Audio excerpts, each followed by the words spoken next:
Say overall, it did a pretty good job catching everything in the bucket. I mean, look at how much is in the bucket. And there's like barely anything on the floor. Most of it's all right there. Pretty good job.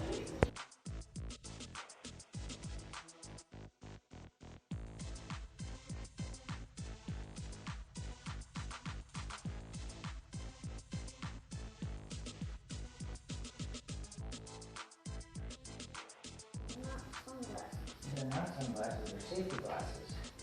Yeah. There's stuff in your eyes. What's your head? Okay, now I want you to hit right here with the hammer, okay? Right here.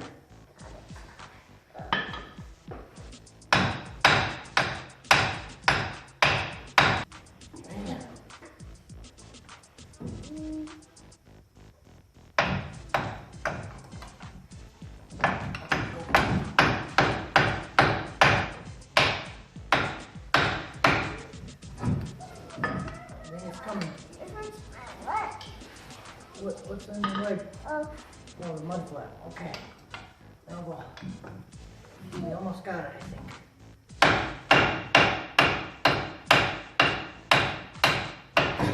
There you go. That's good. A little bit. It didn't hit you though, right? Yeah. It did hit you? No, it didn't. No, it didn't hit you. All right. Good job. High five. Thanks, bud. Watch your head. I'm working on this one down here. This nut that does have a little grabber on it, so it locks it in place, which is pretty sweet.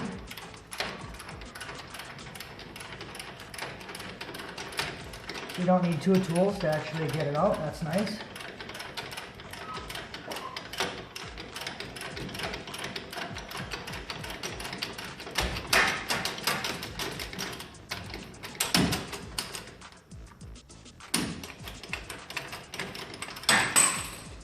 Oh wow.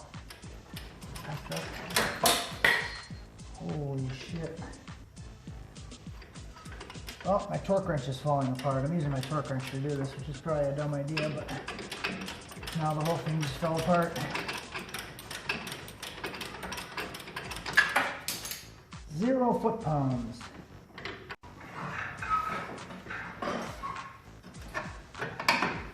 Hi, Papa. Hi, babe.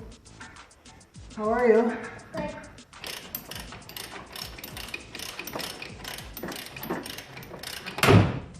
All right.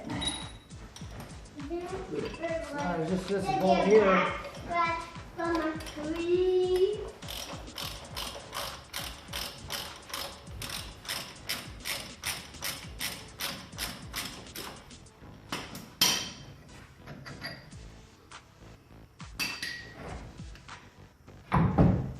Now really the only thing that's holding it in is the CV axles on each end.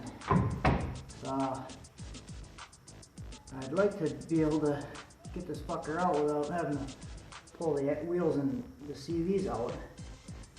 But we'll see how far I get with that. I'm anticipating it's not going to work very well. So I'm going to do a little research on it before I piss myself off too much trying to get it out. I want to go ahead and take the wheels and the axles off.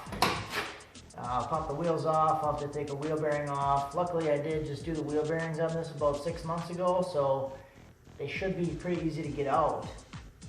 So yeah, I'll start on that.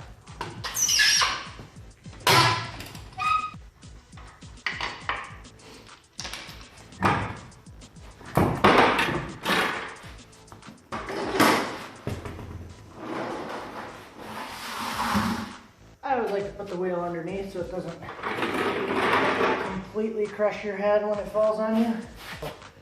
Just pull the caliper bolts off.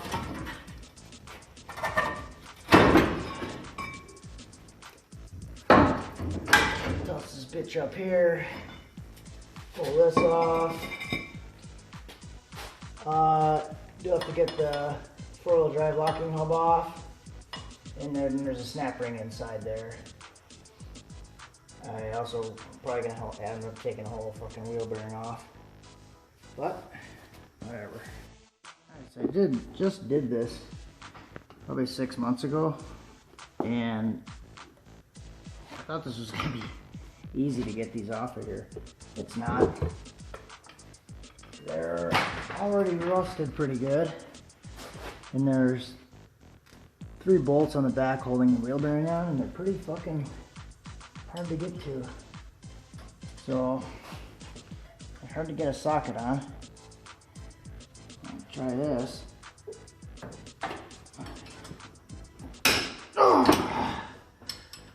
Ooh, I was able to snap it. That was surprising. I didn't think I was going to be able to get them. There's also this little plate back here. It's held on by 2 small bolts. I'm going to rotate it around so I can actually thread this bolt out. Alright, so now I got to remove the hub. It's a 4-wheel drive locking hub. I might actually make this into a separate video. There's a lot of questions and different strategies on how to do this. Do it a couple times, it's really not that bad. So a lot of times people are taking like different fucking saw blades and all kinds of shit in there, because there's these different tabs. You gotta lift the tabs up, pull it out. They all gotta be released at the same time. So usually just grab it and then just do them one at a time, but keep outward pressure on it as you release them and rotate it around.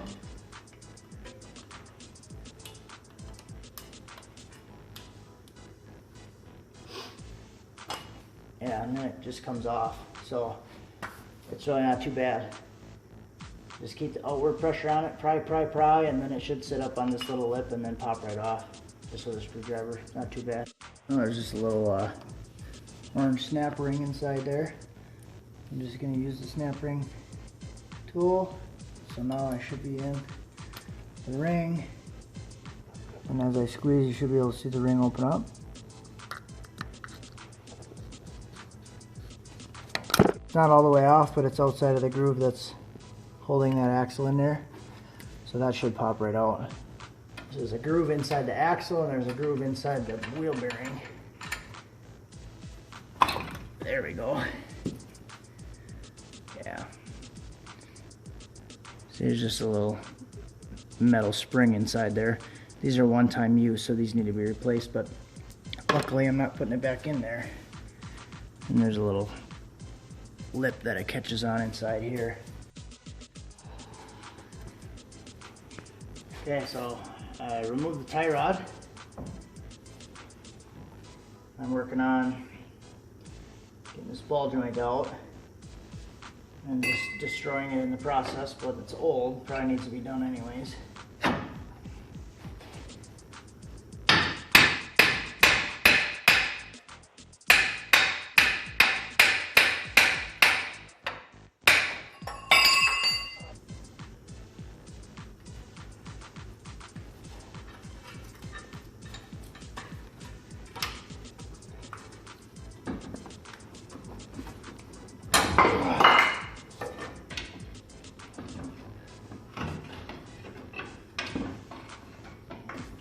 Good spot to pry on this.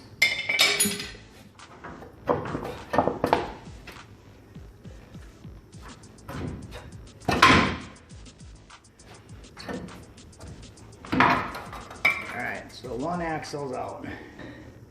So now I should be able to pry that thing out and it should fall.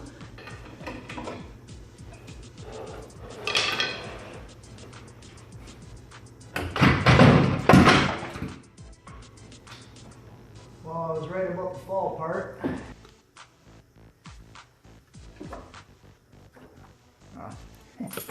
Had to lift up on it a little bit. Jesus Christ.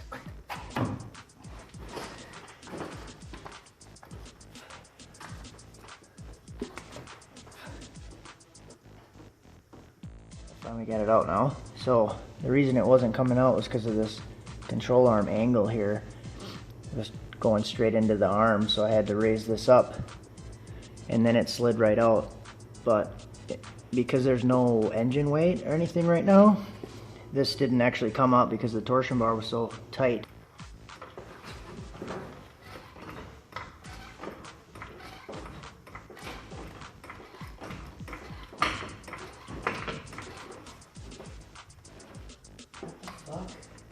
So I actually ended up having to go all the way back to the key and then loosen the key up completely so the torsion bar was free, and then I was able to actually use the jack to lift this up and get it to slide out. So that worked pretty good, but it took like an hour longer than I wanted it to.